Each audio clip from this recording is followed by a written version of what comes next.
Hey guys, so today I'm going to be looking at one decision that changed everything. So yeah, let's just get right into the video. Made a last minute decision to go to a friend's divorce party and met my wife. Wow, divorce party, wow, what? People actually have that? That's cool.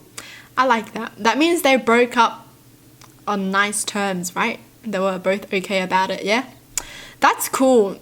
I would like that. I mean, like, if I ever got married and then we get divorced, I would like a divorce party too, because that's like a celebration, right? You're finally out of that life. My wife got an email from her old colleagues the day we returned home from our honeymoon, asking if she wanted to star in a short film they were doing for fun. She said sure and asked if I could come along, as she knew I had an interest in movies, but at the time I worked in life insurance and was miserable. It was more than an interest. I had always wanted to make films, but never made the right connections with people and didn't know where to start. I made friends with the producer of that short film my wife was in, and 11 years later, filmmaking and video production is my career.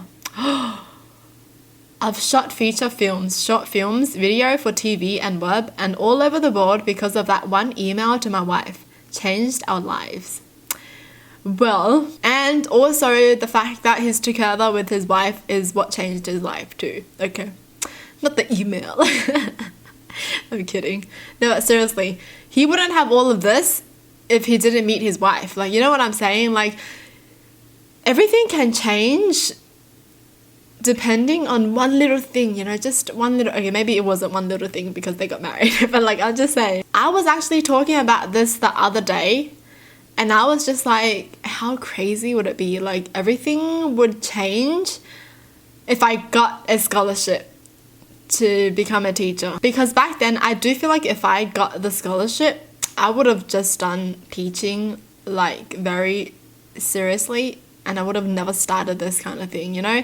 But the fact that I didn't get the scholarship, the fact that I failed the interview, I was like, whatever. I'm just gonna have fun. But I feel like if I got the scholarship, I would have been studying really hard. And, you know, I wouldn't really have the time to be like filming videos. But then I juggled the two of them because I didn't have the scholarship. Because I feel like if I had the scholarship, I would have been like, oh my gosh, it would be such a waste to not try hard in teaching kind of thing, right? But yeah. See, one fail can bring you to a success kind of thing, you know? Nice. Aren't you guys glad I failed that scholarship?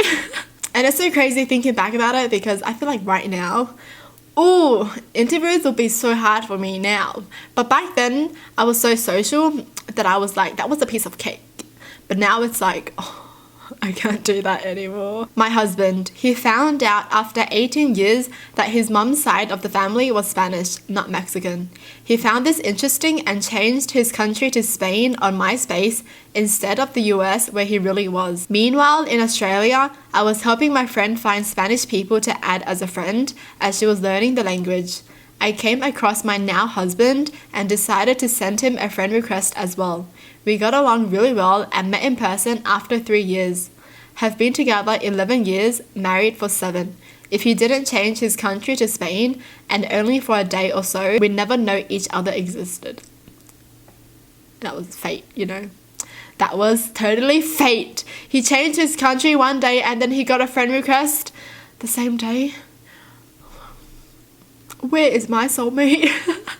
You know, people are like, you've already met your soulmate when you're 21, like they're around you or something.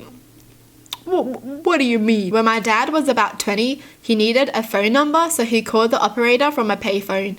She gave him the number. He hung up and she accidentally refunded the money back to the payphone. She called the payphone back and asked him if he could put the money back in, which he did, and hung up again. She accidentally refunded the money again and had to call back again to ask him to put the money back in. He did, and hung up again. She was so flustered. She refunded the money again and called back again, and my father got to chatting with her and got a number. What? What? How do you refund money to a payphone? Okay, I don't get that because I'm young, okay? What? She just kept refund. I don't get this. They set up a date, which she stood him up for. Then she forgot his name when he called her again. Then they actually got coffee, and 4 years later were married. This coming August, it'll be 50 years for them. If my dad didn't need that phone number, I wouldn't be here. What? Was it really a mistake? Come on, refunding the money like 5 times? No. But she probably liked his voice, right? You know, she probably was like, that's such a hot voice. She was like, I need to hear it again. I'm gonna refund the money. And then, hello. Jeez, that's no way that's a mistake. How do you get flustered and refund the money again? Well, I don't even know how it works, refunding the money to a payphone. But still, the same mistake 5 times on like the same day, you know? And how, what, so it's a payphone, so he was standing there all along as well?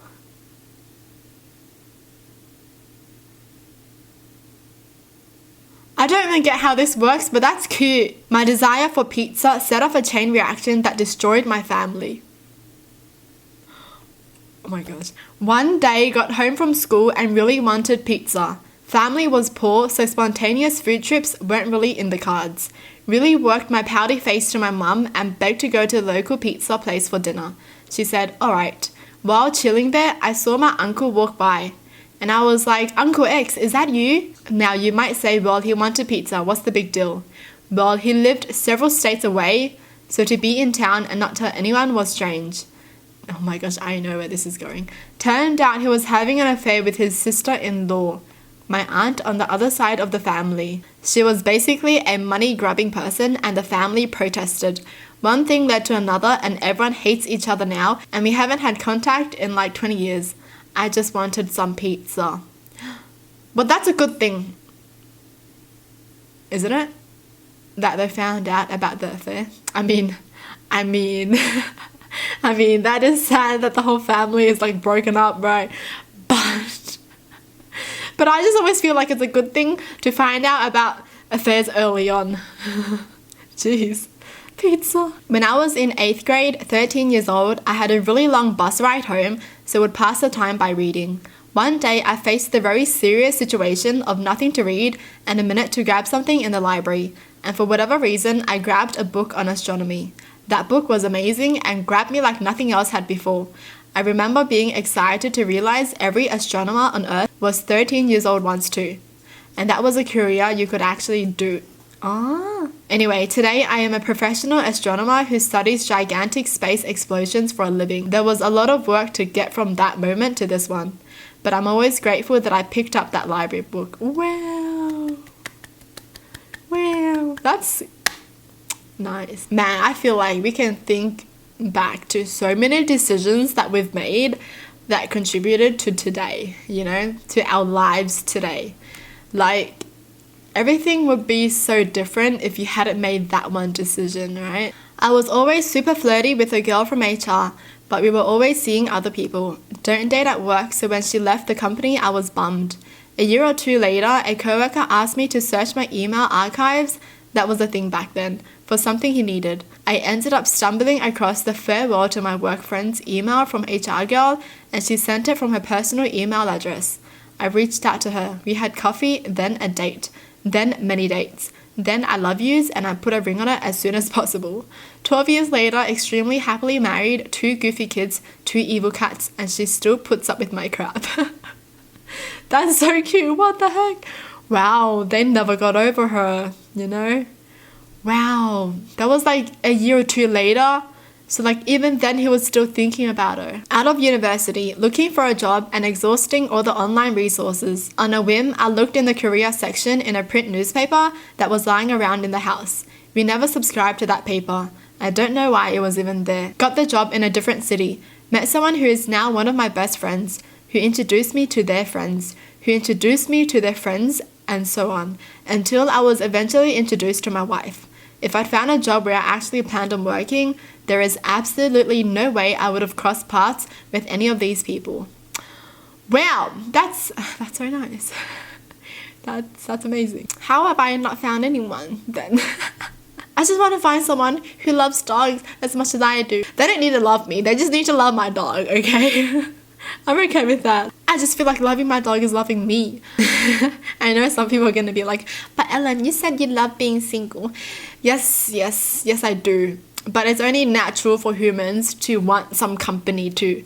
You know what I mean? Like, I love it. I do love it. I do love being single, but sometimes I crave human interaction.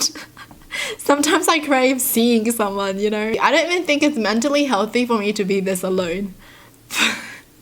It's okay, I'm fine. Like, I'm just imagining how many people I could have came across but never did because I declined to go somewhere, you know? I'll be like, sorry, it's my dog's birthday.